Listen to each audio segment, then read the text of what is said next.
গোপালগঞ্জে যেন বন্ধ হচ্ছে না রোড অ্যাক্সিডেন্ট। কয়েকদিন পরপরই ঘটছে মর্মান্তিক দুর্ঘটনা। 22শে ফেব্রুয়ারি 2025 এই দুর্ঘটনাটি ঘটে গোপালগঞ্জ জেলার কাশিয়ানী থানা সাম্পান রেস্টুরেন্টের সামনে, ভাটিয়াপাড়ার একটু আগে।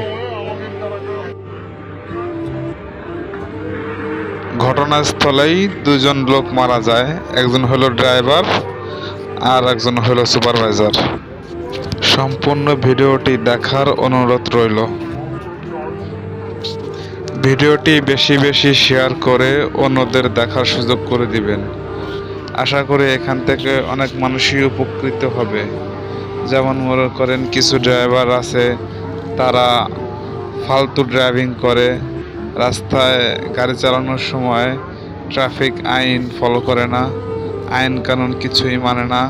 তারা যদি এটা দেখেও যদি একটু রাফ ড্রাইভিং করা থেকে ফিরে আসে তাহলে নিজের জীবনও বাঁচবে এবং ওই গাড়িতে যে সব যাত্রীগুলো থাকবে তাদের জীবনটাও নিরাপদে থাকবে।